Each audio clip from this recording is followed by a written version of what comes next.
Hello दोस्तों, आज हम लोग क्लास 12 के केमिस्ट्री का अल्कोहल वाला चैप्टर का कुछ मल्टीपल टाइप क्वेश्चन पढ़ने जा रहे हैं। तो चलिए पढ़े जाए। आइए देखते हैं कुछ क्वेश्चंस को। क्वेश्चन नंबर फर्स्ट देखते हैं दोस्तों।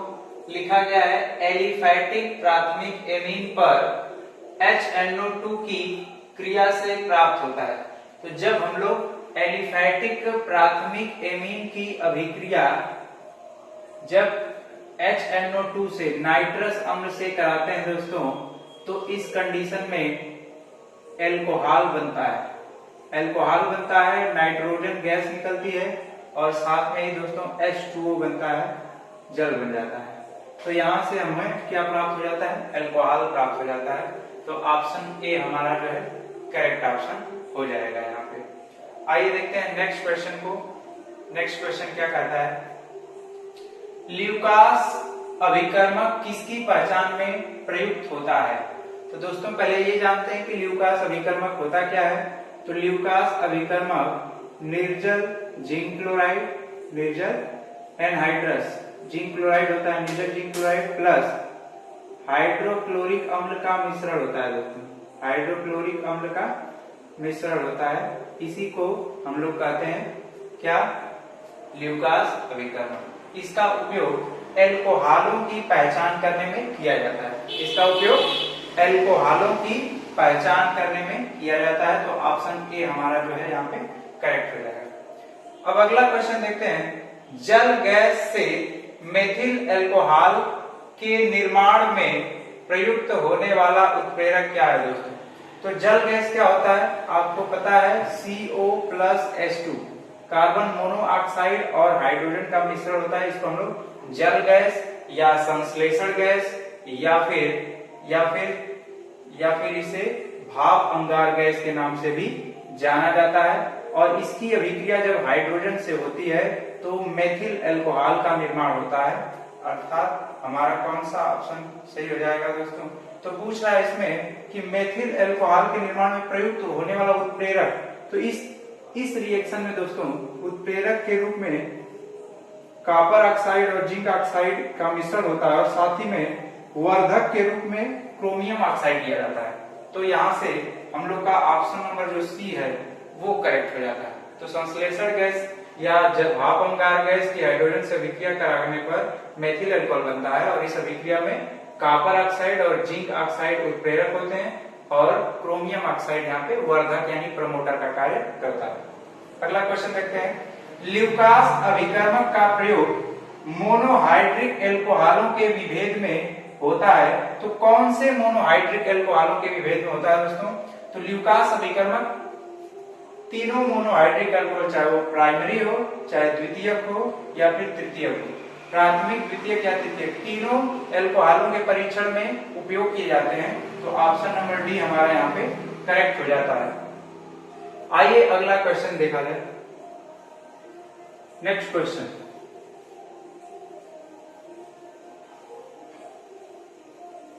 अगला क्वेश्चन देखते हैं दोस्तों। देखिए, स्टार्च के जल अपघटन से बनता है। तो स्टार्च के जल अपघटन से क्या बनता है दोस्तों? ग्लूकोज, फ्रक्टोज, सुक्रोज या फिर माल्टोज। तो दोस्तों स्टार्च के जल अपघटन से हमारा क्या बन जाता है? तो स्टार्च के जल अपघटन से हमारा बन जाता है माल्टोज। स्टार्च के जल अपघटन से क्या बनता है? पहले माल्टोज बनता है, फिर हम माल्टोज को किसमें कन्वर्ट कर लेते हैं? ग्लूकोज में कन्वर्ट कर लेते हैं। अगला क्वेश्चन देखते हैं हम लोग। ये ग्लूकोज है दोस्तों। तो ग्लूकोज है और या फिर फ्रक्टोज भी हो सकता है। ग्लूकोज या फ्रक्टोज दोनों का फार्मूला सेम होता है। और यहाँ पे ई लिखा गया है और एथिल अल्कोहल और कार्बन डाइऑक्साइड बन रहा है। इस अभिक्रिया में ई क्या है? ई एक एंजाइम होगा दोस्तों यहाँ पे। और जब ग्लूकोज या फ्रक्टोज का जाइमेस नामक एंजाइम की उपस्थिति में हम जो है अभिक्रिया कराते हैं तो ये ग्लूकोज टूट जाता है, अपघटित हो जाता है। एथिल अल्कोहल और कार्बन डाइऑक्साइड में अपघटन हो जाता है इसका जाइमेस नामक एंजाइम की उपस्थिति में। तो ऑप्शन नंबर बी हमारा जो है यहाँ पे करेक्ट हो जाता है।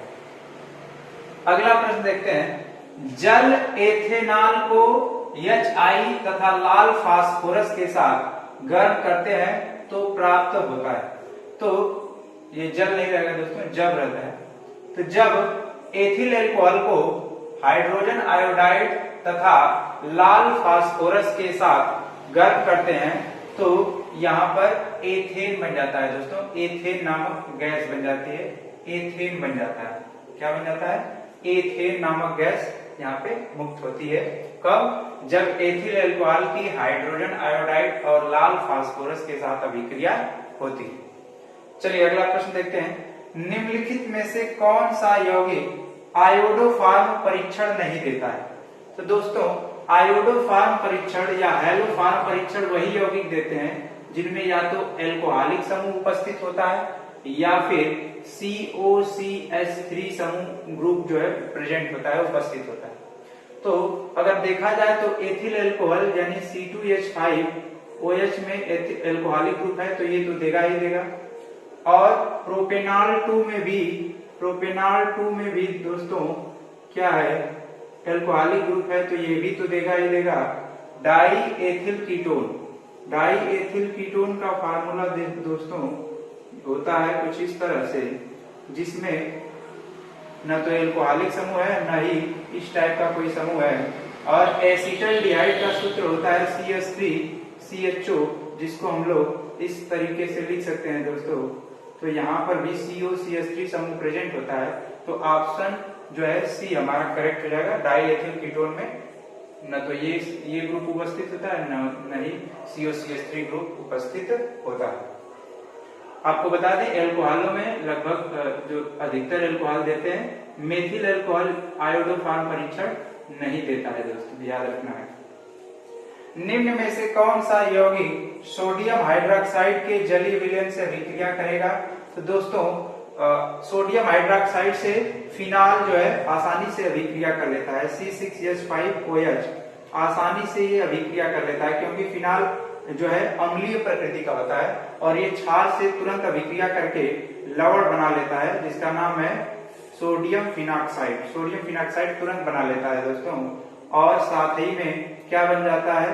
तो साथ ही में जल H2O बन जाता है। तो यहाँ पे सोडियम फिनॉक्साइड का निर्माण होता है, आसानी से जो है फिनाल अभिक्रिया कर लेता है। तो ऑप्शन नंबर डी हमारा जो है यहाँ पे करेक्ट हो जाएगा। तो दोस्तों आज के लिए इतना ही, धन्यवाद।